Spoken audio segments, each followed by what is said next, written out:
تو لہٰذا ان کی تقلید کرنا یہ قرآن کریم کا حکم ہے.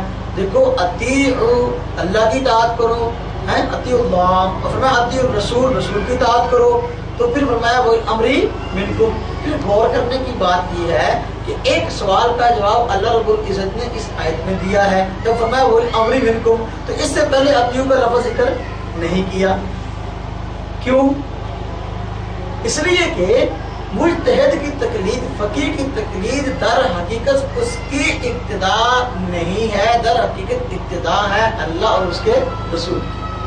در حقیقت ابتدا ہے اللہ اور اس کے رسول کی. اس لیے کہ فقیہ اپنی بات کہتا ہی نہیں ہے، وہ تو بات ہی کہتے ہیں اللہ کی اور اللہ کے رسول کی. تو جو اطیعوا کا لفظ اللہ سے پہلے آیا، رسول اللہ صلی اللہ علیہ وسلم سے پہلے آیا، لیکن فقیہ سے پہلے نہیں آیا. وہ اس لیے نہیں آیا کہ بھئی اس کی ابتدا در حقیقت ابتدا ہے اللہ اور اس کے رسول کی. جو آج ہمیں کہتے ہیں کہ بھی اللہ کے رسول کی بات مانو گے، امام کا قول مانو گے، بھئی امام کی بات در حقیقت بات ہے اللہ اور اس کے رسول کی. تو یہ اس سوال کے جواب کے لیے اللہ رب العزت نے بادشاہ فرما دی اور ان کے دھوکے کو صاف کر دیا کہ بھئی امام کی تقلید یا امام کی اطاعت اور پیروی در حقیقت مستقل کوئی اللہ کے رسول کے مقابلے میں نہیں ہے، اللہ کے رسول کی تائید میں.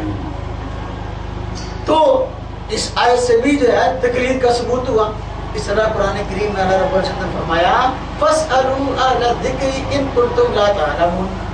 فَاسْأَلُوا أَهْلَ الذِّكْرِ إِن كُنتُمْ لَا تَعْلَمُونَ کہ تم اہل ذکر سے پوچھ لیا کرو اگر تم کو علم نہ ہو. معلوم ہوا ہر آدمی کو ہر مسئلے کا علم نہیں ہوتا. جو کہتے ہیں ہر آدمی خود مسائل جان لے. جب ہر آدمی ہر مسئلے کو جان سکتا ہوتا تو اللہ رب العزت کیوں فرماتے کہ اگر تم نہ جانتے تو ان سے پوچھ لو. معلوم ہو کچھ لوگ نہ جاننے والے ہیں، کچھ جاننے والے، کچھ جاننے والے ہیں، کچھ نہ جاننے والے ہیں. تو نہ جاننے والے پوچھیں گے جاننے والوں سے. یہی کیا ہے؟ تقلید. یہی کیا ہے؟ تقلید.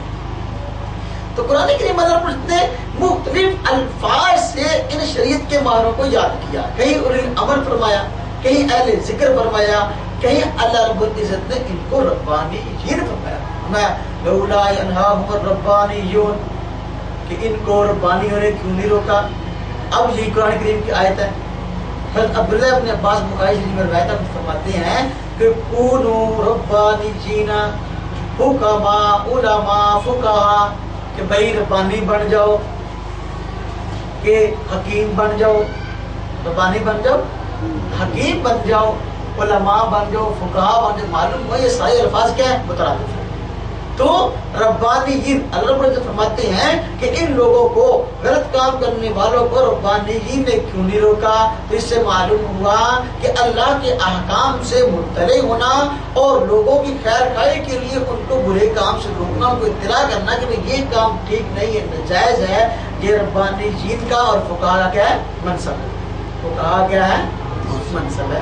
پھر اللہ رب العزت نے قرآن کریم میں فرمایا کہ وما كان ينفروا كافة لولا نفر من كل فرقة منهم طائفة ليتفقهوا في الدين. صحابہ کرام جہاد میں گئے تھے. اللہ رب العزت نے فرمایا کہ جہاد میں جانا چاہیے لیکن کچھ لوگوں کو پیچھے رہ جانا چاہیے. ایک جماعت چھوٹی سی ہو، کیوں بھائی؟ طائفة ليتفقهوا في الدين، جماعت اس لیے ہو تاکہ وہ دین میں گہرائی حاصل کرے.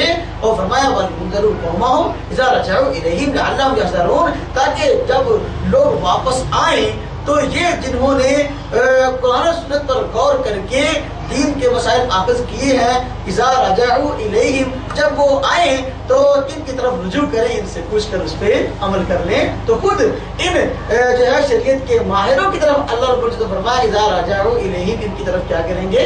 رجوع کریں گے. تو دیکھو معلوم ہوا کہ ماہر کی طرف رجوع کا حکم اللہ تبارک و تعالیٰ نے قرآن کریم میں دیا ہے.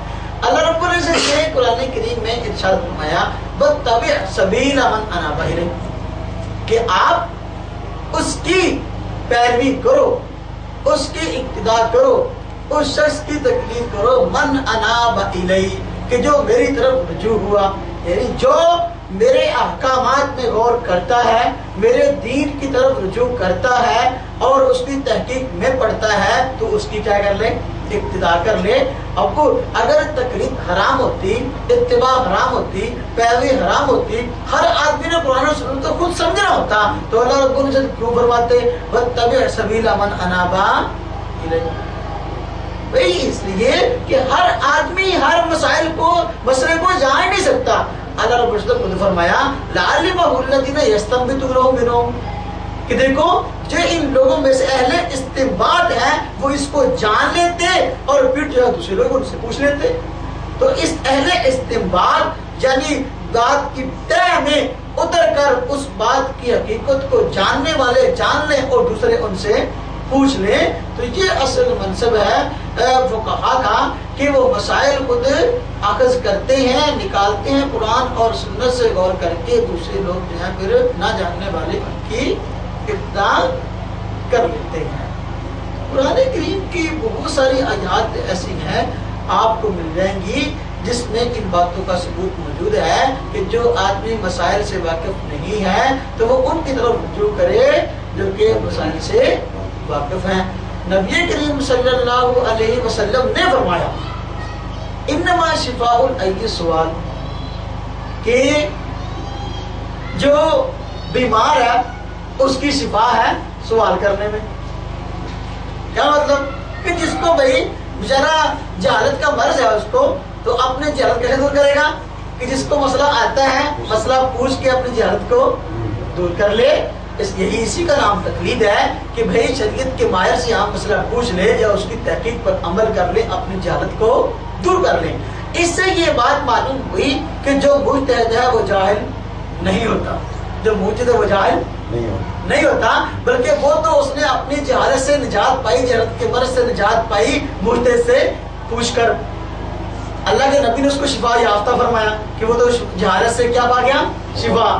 جس نے ماہر سے پوچھ کر عمل کر لیا. لیکن ایک آدمی ماہر بھی نہیں ہے اور ماہر سے پوچھتا بھی نہیں ہے تو وہ جاہل ہوا کہ نہ ہوا؟ وہ جاہل بھی ہے اور جہالت سے اس نے شفا بھی نہ پائی، جہالت سے شفا بھی نہ پائی اور جاہل ہے اور اپنے آپ کو عالم سمجھ رہا ہے. یہی اس کی جہالت ہے کہ آتا بھی کچھ نہیں اور سمجھا بھی اپنے آپ کو بہت کچھ، تو وہ جاہل ہے اور وہ جہالت سے اس نے اپنی شفا نہیں پائی. ہم کہتے ہیں ہم شریعت کے مسائل پر مکمل قبول نہیں رکھتے اور اس کے اصول پر قبول نہیں رکھتے، جو ہمارے آئمہ ہیں وہ قبول رکھتے تھے، ہم نے ان پر اعتماد کیا، ان پر اعتماد کر کے ان سے پوچھ کر جو ہے اپنی جہالت کو دور کر لیا، تو ہم جو ہے الحمدللہ جہالت سے شفا پا گئے اور تم ابھی تک جہالت میں ہی ڈوبے ہوئے ہو.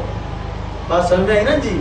تو اس طرح قرآن کریم کی آیات میں آدمی غور کرے، نبی کریم صلی اللہ علیہ وسلم کے فرمانات میں غور کرے تو تقلید کا ثبوت آدمی کو بہر صورت مل جاتا ہے اور کافی اور شافی مل جاتا ہے. جس نے ماننا ہو اس کو مل جاتا ہے. اور مجتہد جو اجتہاد کرتا ہے وہ دلائل شریعہ کو سامنے رکھ کے کرتا ہے. قرآن کریم سب سے پہلے مسئلہ قرآن کریم سے دیکھتا ہے، پھر اگر قرآن کریم میں مل جائے تو ٹھیک، اگر نہ ملے تو پھر مسئلہ دیکھتا ہے سنت میں مل جائے تو ٹھیک ہے، نہ ملے تو پھر اگر اس مسئلے پر اجماع امت ہو تو اس اجماع کو لے لیتا ہے، اگر اجماع بھی نہ ہو تو پھر اس پہ اجتہاد کرتا ہے. فقہ کی کتابوں میں یہی بات لکھی ہے، اصول فقہ کی کتابوں میں، کہ بھئی جو اجتہاد کے اصول ہیں وہ یہ ہے. اور یہ چاروں اصول قرآن کریم سے ثابت ہے. قرآن کا دلیل شرعی بنا بھی موجود ہے، اتبعوا ما انزل الیکم من ربکم، کہ دیکھو جو قرآن تمہاری طرف تمہارے رب کی طرف سے اتر رہا ہے اس کی اتباع کرو. تو قرآن کا دلیل شرعی ہونا معلوم ہو گیا. حدیث کا دلیل شرعی ہونا بھی قرآن سے معلوم ہے. کیسے؟ فرمایا کہ قل ان کنتم تحبون اللہ فاتبعونی، کہ آپ ان کو فرما دیجیے آپ وسلم کہ اگر تم کو اللہ سے محبت ہے تو فاتبعونی، میری اتباع کرو، میری اتباع کرو. دیکھو سنت کا دلیل شرعی ہونا بھی کیا ہو گیا؟ معلوم ہو گیا. اجماع بھی دلیل شرعی ہے، اس کی دلیل جو ہے وہ خود میں نے وہ شاہ کی رسول پہلے بیان کی ہے. پوری امت کسی مسئلے پہ اکٹھی ہو جائے وہ بھی کیا ہے؟ اجماع. وہی شاہ کی رسول من بعد ما تبین الہدی ویتبع غیر سبیل المؤمنین نولیہ ما تولی ونصلہ جہنم وساءت مصیرا. اللہ رب العزت فرماتے ہیں کہ مومن کی راہ کو چھوڑ کر اور راستے پڑھنے والا دنیا اور آخرت میں نقصان ہوتا ہے.